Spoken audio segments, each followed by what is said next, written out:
You're listening to Safety FM Min.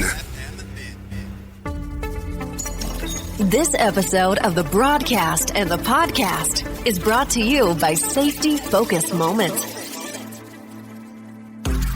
They're consultants that want to help you get the safety culture you've been looking for.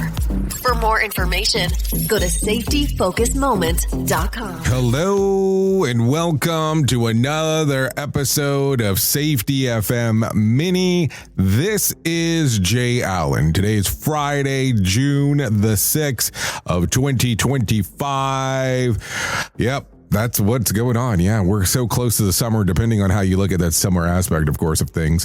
So let's talk real quick. This is just a very mini, tiny version of what we normally do. But hey, it's the Friday edition, so that is what we do here.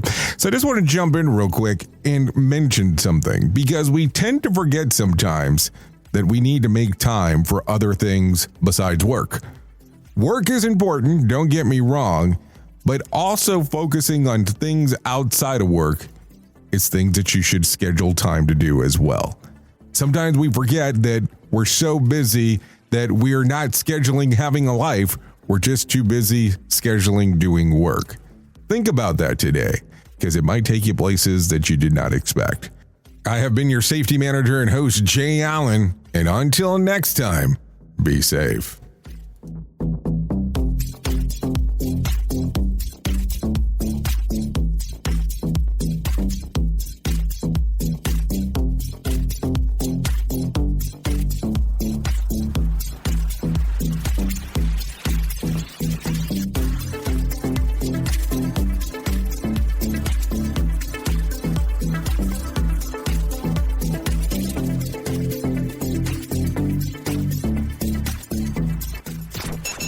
The views and opinions expressed during this broadcast, podcast, or radio show are solely those of the host and guests and do not necessarily reflect the official policy or position of Safety FM and or Radio Big. The content discussed, including examples of analysis, is provided for illustrative purposes only. It should not be applied as the sole solution in real-world scenarios, as it is based on limited and dated open source information. Any assumptions made during this broadcast, podcast, or radio show are not reflective of Safety FM and or Radio Big. No portion of this broadcast, podcast, or radio show may be reproduced, stored in a retrieval system, or transmitted in any form or by any means, electronic, mechanical, recording, or otherwise, without prior written permission of Safety FM and or Radio Big. For permission requests, please contact Safety FM or Radio Big directly.